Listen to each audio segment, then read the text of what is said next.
Le Nord Kivu, nous allons continuer ces manifestations jusqu'à ce que la guerre d'agression cesse en territoire de Rutshuru.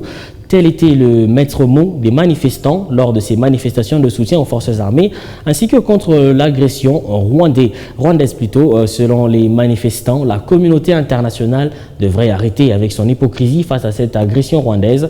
Elle devrait plutôt infliger des sanctions économiques au pays de Paul Kagame pour son soutien totalement prouvé aux forces de M23. Des détails dans cet élément de Patrick Saloua, notre correspondant depuis la ville de Goma. Le rue de la ville de Goma, noir de monde ce lundi 31 octobre 2022. La population manifeste contre le soutien du régime de Paul Kagame aux combattants du M23 en territoire de Rutshuru, mais aussi exprimer le soutien aux FARDC, déclare certains manifestants. Aujourd'hui, 31 octobre 2022, à Goma, la population est fâchée contre la prise de Kiwanja de Rutshuru. Trop c'est trop, nous sommes contre l'agression rwandaise. Nous demandons les sanctions économiques contre le Rwanda. Nous demandons aussi que puisse cesser la guerre. 3 décennies de conflits, trop c'est trop, nous sommes fatigués. Et nous allons continuer avec des manifestations jusqu'au point où nous allons obtenir la libération totale de notre territoire. Mais aussi, nous allons toujours continuer à pousser les forces armées de la République démocratique du Congo à continuer à faire la guerre contre ces agresseurs. S'ils ne cessent pas avec la guerre, nous-mêmes, nous allons franchir les frontières et nous allons prendre la ville de Gisenyi. Nous allons annexer le Rwanda à la République démocratique du Congo. Si M. Paul Kagame ne cesse pas avec ses milices en République démocratique du Congo. Pour ces manifestants, il est temps que le gouvernement congolais dévoile les différents accords signés entre la RDC et le Rwanda. Parce que notre gouvernement a déjà signé plusieurs accords qui ne sont pas rendus publics. Notre gouvernement doit nous montrer ces accords, mettre à nu ces accords. Nous devons savoir ce que le gouvernement signe avec le Rwanda. À défaut, nous allons considérer ces accords comme étant des accords maléfiques et des accords contre le peuple congolais. Certains manifestants en colère ont tenté de traverser la frontière congolo-rwandaise, appelée Grandes et Petites Barrières, mais vite dispersés par la police qui a fait usage des gaz lacrymogènes.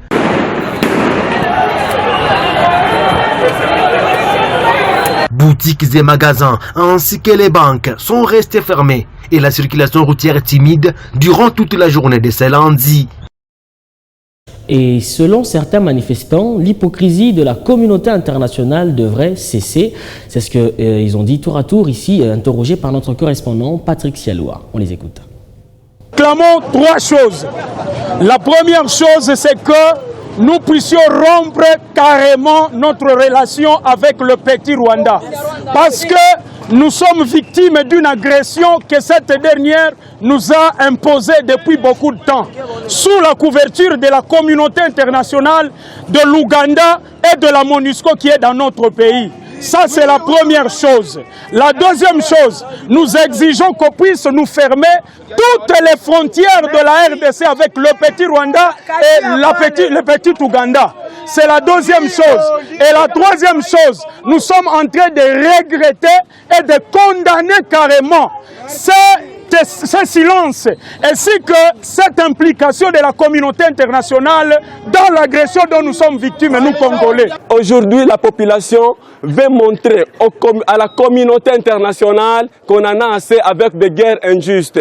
Et si la communauté internationale n'agit pas le plus vite possible, nous, la population de la République démocratique du Congo, nous allons nous prendre en charge pour exiger la paix. Parce qu'on ne libère pas un peuple, mais un peuple se libère. Et nous soutenons notre police, nous soutenons notre armée. Et nous sommes en train d'appeler le président de la République de former les jeunes pour qu'on puisse se prendre en charge. Pourquoi un petit pays comme le Rwanda peut agresser tout un grand peuple, tout un grand continent comme la République démocratique du Congo? Lorsque la Russie a attaqué l'Ukraine, nous avons vu cette communauté internationale s'aligner derrière l'Ukraine. Mais aujourd'hui, lorsque nous sommes attaqués par le Rwanda et l'Ouganda, cette communauté internationale prouve une complicité illicite parce qu'elle reste calme pendant que nous sommes attaqués, pendant que nos femmes et nos mères, nos petites sœurs sont en train d'être violées à Rutshuru, et à Kiwanja et partout ailleurs.